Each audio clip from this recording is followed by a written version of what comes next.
Hai, selamat pagi good people, apa kabarnya? Senang sekali bisa berjumpa kembali dengan saya Winona, langsung dari lobi Swiss Bell Hotel Merauke. Dan pada kesempatan di Bincang Pagi hari ini good people, saya bersama dengan Bapak Lawrence Wanting.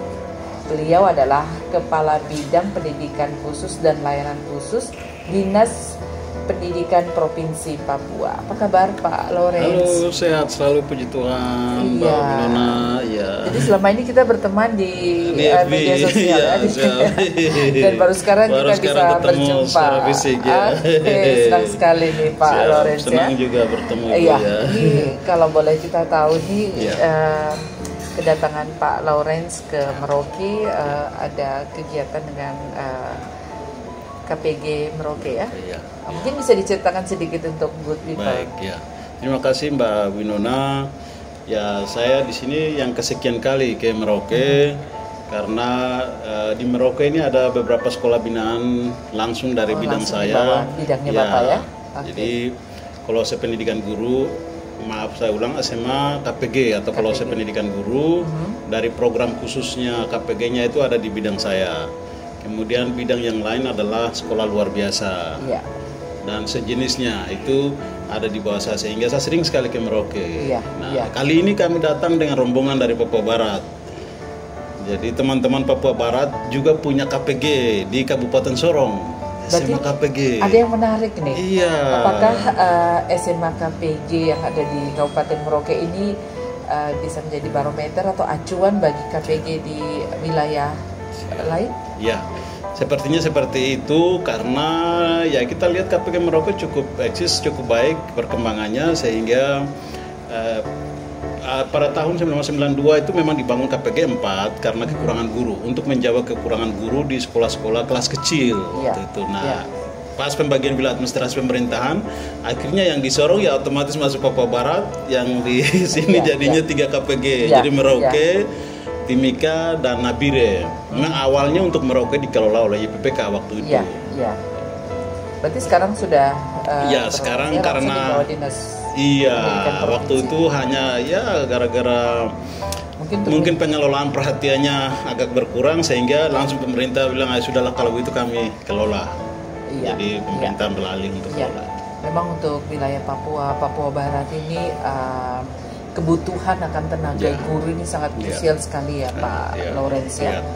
Nah, jadi dengan pengelolaan KPG yang langsung di bawah dinas provinsi ini juga berarti ini terkait menjamin mutu lulusan, kualitas guru ini juga harus tetap terjaga ya Pak Lawrence ya. Iya, bagaimana Pak Lawrence melihat pendidikan yang ada di Papua Barat ini secara universal? Jadi kita memang pendidikan ini kan punya sistem, kita punya komponen mulai dari pendidik, tenaga pendidikan atau kita sebut dengan guru, kemudian ada peserta didiknya, ada kurikulumnya, ada sarprasnya, yang lain-lain yang secara formal itu dikemas di dalam 8 standar nasional pendidikan. Nah, untuk di Papua kita tidak bisa bicara mengenai standar, banyak hal yang kurang, tetapi yang paling utama di Papua adalah terkait dengan guru. Yang sekarang sudah tidak rahasia khusus lagi, yang sudah ini kan adalah guru mangkir, sering mangkir. ASN itu kan yang kita kendala. Yang lucu Mbak Winona adalah pendidikan dan kesehatan ini jujur, di lapangan itu kita macam uncen. Setiap tahun dia menamatkan 1.000, 2.000 sampai 3.000 tamatan pendidikan, coba sarjana pendidikan. Tapi di lapangan kita masih butuh guru. Berarti ini pertanyaannya ini kemana nih? Iya, kemana itu? Itu. Ini, kan? Pertanyaannya itu. Terus sama dengan kesehatan. Kesehatan kan banyak yang produksi suster. Sekarang pengangguran banyak. Sekarang tambah lagi pilotnya udah pengangguran udah banyak. Nah, padahal kita butuh di lapangan, tapi apa yang menyebabkan itu? Ya kita bicara guru saja. Nah, kami ada upaya melakukan kontrak, misalnya Papua Barat juga sama melakukan kontrak. Tetapi itu juga tidak menjawab itu. Berarti sebenarnya ada titik masalah di mana nih yang pada akhirnya artinya tenaga-tenaga yang sebenarnya sudah tersedia itu tidak bisa terserap di lapangan. Memang setelah ini kami Mbak Winona kembali simpulkan bahwa guru itu memang untuk menjadi guru harus panggilan. Tidak bisa sebagai mencari pekerjaan, sekedar misalnya sarjana ekonomi tiba-tiba dalam lowongan guru kita masuk, itu tidak bisa lagi. Jadi sekarang memang harus panggilan. Oleh karena itu, memang kunjungan saya dengan yang Papua Barat ini, kami sepakat rekomendasi pertemuan kunjungan KPG ini adalah bagaimana pendidikan guru yang proses pendidikan ini kita menjadikan sebagai pendidikan kedinasan sama dengan IPDN dan seterusnya, sehingga kita bisa menarik orang-orang ini, bukan sekedar menarik tapi kita bisa melihat potensi-potensi orang-orang ini betul dia panggilan untuk masuk ke sana gitu. Ya, dan di KPG ini kan artinya membuka akses kepada calon siswa ya di SMA KPG yang berasal dari kampung-kampung, sehingga ketika mereka selesai terus dilanjutkan dengan strata 1, betul, mereka kembali lagi ke situ untuk mengajar, menjadi guru. Jadi ada semacamnya sense of belonging atau rasa memiliki yang kuat terhadap kampung. Itu panggilan untuk membangun kampung seperti itu. Nah, sejauh ini itu sudah berapa persen gitu? Iya, kita kalau dari sisi persentase memang kita juga terbentur dengan aturan. Sebenarnya dari sebelumnya hampir 50% itu terjadi. 50% dari yang masuk KPG itu terjadi. Apalagi di Merauke itu pernah bupati yang lalu itu dia berani mengangkat tamatan KPG yang mana bertolak belakang dengan undang-undang guru dan dosen yang harus S1. Tetapi waktu itu bupati memberanikan diri ambil tamatan KPG yang tidak S1, SMA malahan diangkat menjadi pegawai negeri, dan itu terakhir dan pertama kali dilakukan di Merauke, Mbak, bertolak belakang undang-undang. Setelah itu nggak boleh lagi karena undang-undang nomor 14 tahun 2015 tentang guru dan dosen kan seorang guru harus berkualifikasi S1. Sementara kami di lapangan, terutama di Papua, saya tidak tahu di seluruh Indonesia sebagian, kami yang masih butuh guru seperti tamatan SPG itu masih butuh untuk sekolah-sekolah kecil di kampung, di pedalaman. Berarti kan logikanya dari SMA KPG langsung diteruskan ke PGS. Iya, PGSD 1 pendidikan sekolah guru ya. Jadi Mbak Winona, ini pengaruhnya besar ketika kita giring ini undang-undang tadi nomor 14 itu, kalau dia bicara S1 atau S2 untuk guru, orang-orang ini kecenderungan untuk mau cari jenjang di atasnya itu. Jadi ini berpengaruh. Ketika kita secara tidak sadar pendidikannya ke atas, kita akan cenderung mengajar di atasnya. Oleh karena itu kita bertahan di tamatan selevel SMA, SMK itu supaya dia ada bertahan di daerah itu, daerah asalnya dia bertahan. Tidak berpikir untuk pindah ke DPR di mana gitu, seperti itu. Karena yang paling penting di sini outputnya terhadap penerima manfaat ini itu anak-anak sendiri kan. Kalau gurunya berkualitas, diharapkan pasti hasilnya pun anak-anak juga akan berkualitas. Oke, Pak Lorenz, ini banyak hal sekali ya kalau kita bicara tentang pendidikan itu sangat luas. Tidak habis. Dan saya berharap nanti kita akan bisa membahas secara khusus terkait dunia pendidikan di provinsi Papua. Terima kasih. Siap. Good people, dan kemana-mana tetap bersama kami.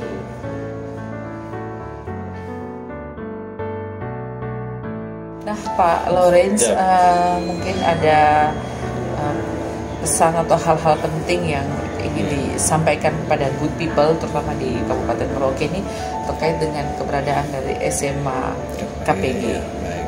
Terima kasih Mbak Winona. Jadi kehadiran KPG ini bagi kami di pelaku pendidikan, dinas pendidikan itu sangat penting, sangat strategis untuk menjawab ketahanan guru di daerah-daerah terutama daerah 3T.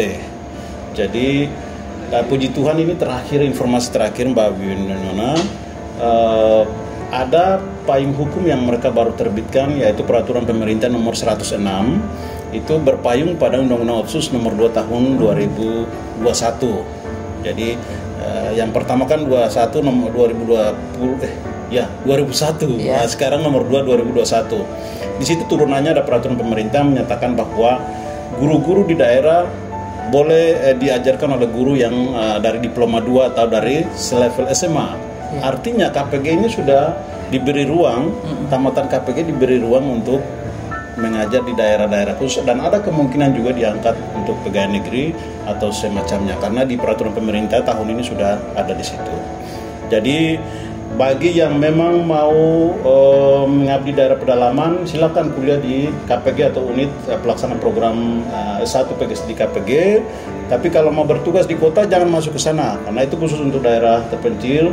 Yang mau jadi guru SD di kota silakan masuk di Musamus atau di Uncen. Jadi itu yang membedakan antara program PPG, program unit pelaksana program S1 PGSD KPG dan juga yang di luar dari itu, misalnya ada di Musamus dan juga ada di Uncen. Jadi mohon maaf untuk anak-anak sekalian yang akan masuk ke KPG, kalau itu tamatan SMA bukan dari SMA KPG, itu kami dengan hormat akan menolak itu mulai tahun 2022. Oke, karena ini juga terkait dengan basic yang terbentuk pada saat siswa mengambil pendidikan di SMA KPG. Artinya spiritnya itu sedikit berbeda ya. Karena memang yang didorong adalah bagaimana selepas dari SMA KPG dan dilanjutkan di PGSD ini untuk spirit pengabdiannya kepada masyarakat itu yang paling penting. Siap.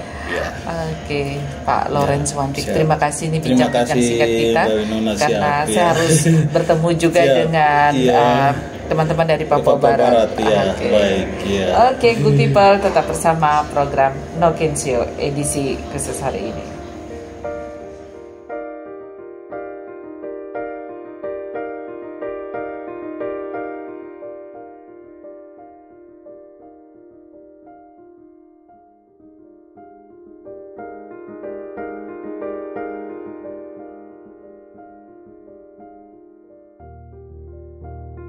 Hai good people, saat ini saya sudah berada di counter Roti O, tepatnya di Bandara Mopa Merauke, dan saya sudah bersama dengan Ibu Adolfina Oray. Beliau adalah Kabid Pembinaan SMA dan Pendidikan Khusus pada Dinas Pendidikan Provinsi Papua Barat. Apa kabar Ibu? Senang sekali nih kami diberikan waktu boleh berbincang-bincang dengan Ibu yang sementara dalam kegiatan beberapa waktu lalu ya, tepatnya kemarin kunjungan kerja ke KPG SMA KPG di Merauke. Iya. Oke, Ibu bersama dengan rombongan ada berapa? 14 orang. 14 orang. Cukup banyak juga nih, rombongan besar ya.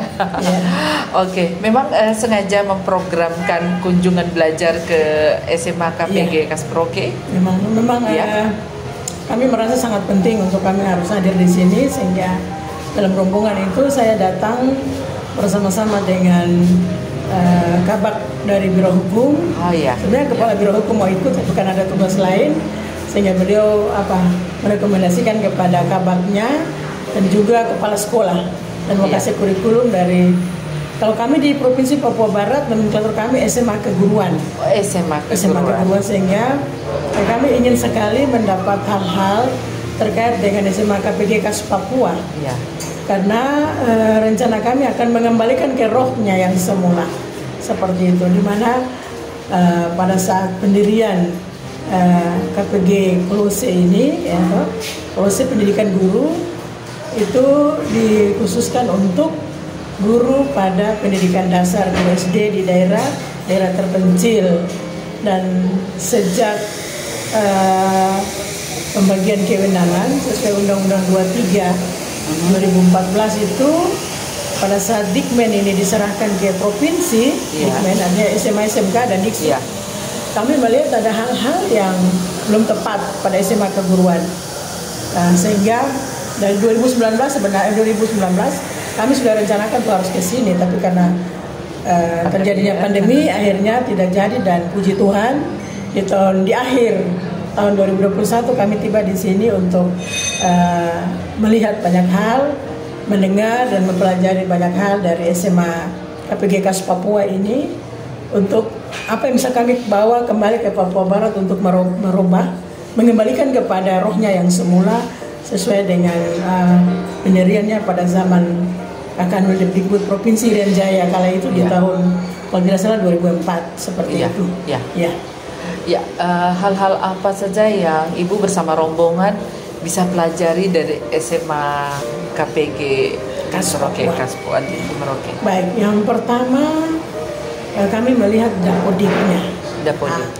Dapudiknya karena di mana ada guru SMA dan ada materi muatan lokal, di mana materi muatan lokal itu diajarkan oleh guru-guru notabene guru-guru honor. Ini apakah mereka nanti bisa diakomodir dalam data pokok pendidikan nasional atau tidak? Itu yang kami pelajari. Yang kedua terkait dengan kurikulum. Kalau untuk SMA adalah kurikulum K13 sama semua. Tapi kurikulum muatan lokal, materi-materi tentang keguruan itu harus dipelajari. Sehingga kami akan mengadopsi juga. Karena kami lihat SMA KPG KAS Papua yang ada di Merauke sangat luar biasa. Gitu. Nah, dan yang ketiga yaitu kami ingin mendapat informasi terkait dengan MOU atau kerjasama antar pihak, para pihak. Ya kira-kira bekerja sama dengan pihak-pihak mana sehingga itu bisa kami adopsi juga. Luar biasa nih Ibu bersama rombongan ini, sebenarnya sesungguhnya ini satu kehormatan juga nih untuk Merauke, terlebih khusus untuk SMA KPG KAS Papua ya. Oke. Nah, adakah Ibu melihat di sini sebuah persamaan yang ada baik di Merauke maupun yang ada di Provinsi Papua Barat ya? Nah, jadi yang pertama kalau saya melihat di sekolah, karena itu SMA dan KPG-nya, Polisi Pendidikan Gurunya, oke lah kalau SMA berarti dia belajar kurikulum pemerintah K13 sama dan guru-gurunya pun sama. Cuma ke KPG-nya itu, yang muloknya itu yang agak berbeda karena kami di sana pada saat pelimpahan kewenangan dan tidak ada lagi pembinaan dan lain sebagainya sehingga tidak ada sama sekali. Muloknya itu untuk guru itu mungkin muloknya ada tapi hanya 1-2 mata pelajaran. Tapi yang sesungguhnya terkait dengan pendidikan guru itu tidak ada. Sehingga ya ketika kami tiba di Merauke dan kami sampai di SMA KPG KAS Papua, kami melihat banyak hal yang berbeda. Kami bersyukur sekali kami bisa adopsi dari sana. Dan kami bersyukur bahwa kami diberi pedoman berupa buku-buku paket yang bisa kami jadikan panduan untuk nanti ada di SMA keguruan di Provinsi Papua Barat. Berarti ini akan diimplementasi pada tahun ajaran di tahun depan? Di tahun ini juga kami sementara mempersiapkan roadmap untuk pendidikan menengah dan pendidikan khusus, di mana kami punya SMA, kemudian sekolah luar biasa dan 3 sekolah pendidikan khusus. Layanan khusus itu adalah SMA Keberpakatan Olahraga dan SMA Taruna Kasuari Nusantara di Provinsi Papua Barat, juga SMA keguruan. Itu akan kami ubah. Tepatnya di mana tuh Ibu? Kalau di SMA keguruan itu ada di Kabupaten Sorong. Di Sorong. Sedangkan Keberpakatan Olahraga dan SMA Taruna Kasuari Nusantara itu ada di Manokwari, ibu kota provinsi. Sebagai orang dinas pendidikan provinsi di Papua Barat ini, Ibu Adolfina juga mobile ya? Iya, saya mobile di 12 kabupaten dan 1 kota. Kabupaten. Luar biasa. Di tengah situasi pandemi seperti ini. Oke. Nah, secara umum atau secara universal Ibu melihat bagaimana dengan kebutuhan tenaga guru yang ada di Provinsi Papua Barat? Jadi sebenarnya tadi saya katakan ingin mengembalikan kepada roh yang semula. Sebenarnya kalau kita melihat jenjang pendidikan yang terbanyak ada di provinsi tanah Papua. Di tanah Papua, entah itu Papua ataupun Papua Barat, itu adalah pendidikan dasar. Pendidikan dasar adalah sekolah dasar dan SMP, SD dan SMP. Dan bersyukur sekali kalau sekolah ini bisa kita hidupkan dengan baik dan benar, kita jalankan sesuai regulasi, sesuai aturan, entah itu regulasi dari kita sendiri, dari Papua ataupun Papua Barat ataupun secara nasional yang harus kita lihat itu. Dan kalau itu kita jalankan dengan baik, maka kita tidak kekurangan guru sebenarnya. Cuma karena selama ini ada mekanisme, ada sistem yang mungkin tidak lancar, ada mekanisme yang mungkin kita karena bergantian pejabat juga itu menjadi salah satu hambatan besar. Itu menjadi salah satu hambatan besar sehingga sistem ini putus. mekanisme untuk bagaimana pengelolaan terkait dengan sekolah-sekolah khusus ini menjadi putus, sehingga kita tidak lihat outputnya seperti apa. Berarti di sini ada manajemen yang harus diperbaiki. Manajemen yang harus diperbaiki. Gitu. Iya. Ya, kami berterima kasih sekali kepada Dinas Pendidikan Pemerintah Provinsi Papua, secara khusus Dinas Pendidikan Provinsi Papua yang sudah bisa menerima kami. Karena kerinduan ini sudah cukup lama ya. Iya. Sudah 2 tahun lebih kami ingin sekali ke sini ke Merauke untuk melihat hal-hal yang baik yang bisa kami adopsi, kami laksanakan di Papua Barat. Karena pandemi, tapi saat ini bisa kami datang.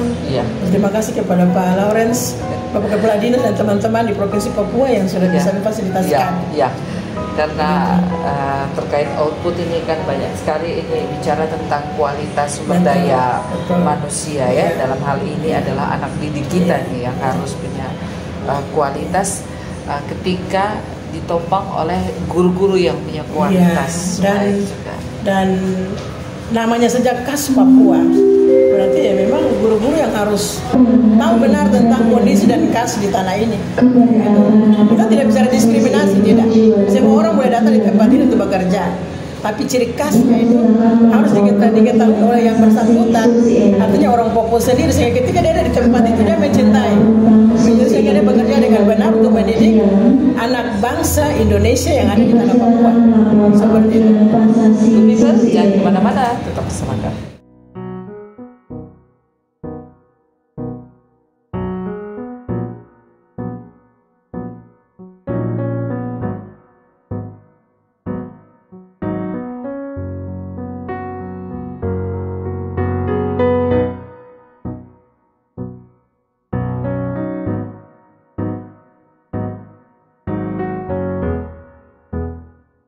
Oke, good people, masih bersama kami. Ibu Adolfina, saya punya satu pertanyaan ya Ibu ya. Untuk menjadi seorang guru yang benar-benar mencintai panggilannya ya, kita bicara panggilan. Kalau profesi ini bisa iya, bisa tidak ya. Tapi kalau bicara tentang panggilan, itu berarti kan berbicara tentang hati yang mau melayani untuk kita punya anak-anak di wilayah Papua ini. Syaratnya itu apa sih? Yang pertama, bekerja dengan hati. Yang kedua, mencintai pekerjaannya. Kalau orang mencintai pekerjaan, diutus kemana saja pun dia akan pasti pergi. Dan ketika dia diutus di tempat itu dan sampai di tempat itu, kondisinya akan berbeda dengan yang sebelumnya. Ketika dia dia tidak akan pernah berpikir panjang, tetapi dia akan bekerja di tempat itu.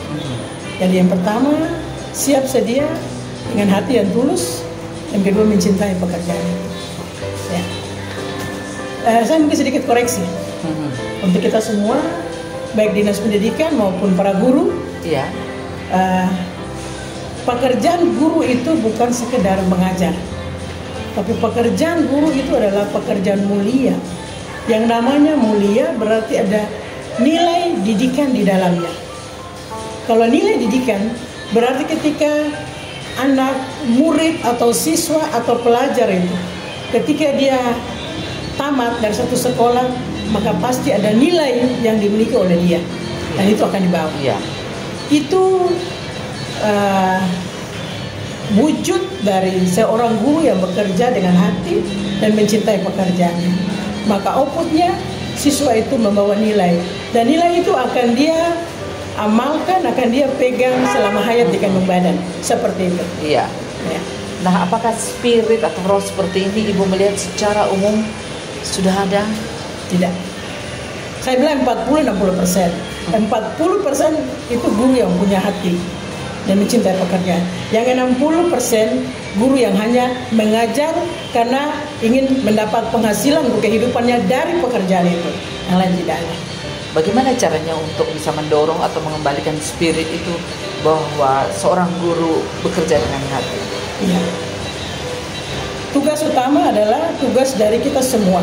Bukan cuma dinas pendidikan di provinsi ataupun kabupaten kota yang punya masa itu, tetapi semua camat, lurah, bupati, semua kita. Karena ini kita bekerja sistem. Kalau kita bekerja sistem, kita tidak kerja sendiri-sendiri, tapi harus bangun kebersamaan. Apalagi di era undang-undang otsus ini, itu terbangun sekali. mana yang menjadi kewenangan provinsi, mana yang menjadi kewenangan kabupaten, berarti kita punya tugas yang sama.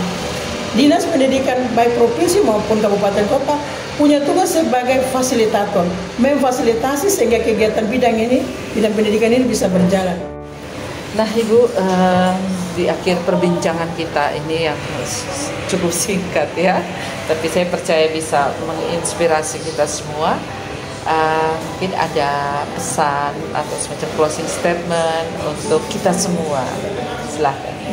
Baik, yang pertama saya menyampaikan terima kasih kepada pemerintah Provinsi Papua, dalam hal ini Dinas Pendidikan Provinsi Papua, secara khusus Kepala Bidang Pembinaan Khusus dan Layanan Khusus Bapak Lawrence Wantik yang mewakili pemerintah Provinsi Papua untuk memfasilitasi kami sehingga kami boleh ada di Kabupaten Merauke. Yang kedua, kepada Direktur UPP dan juga Kepala Sekolah SMA KPG KAS Papua yang bersama Dewan Guru yang sudah dengan sangat bahagia menerima kami.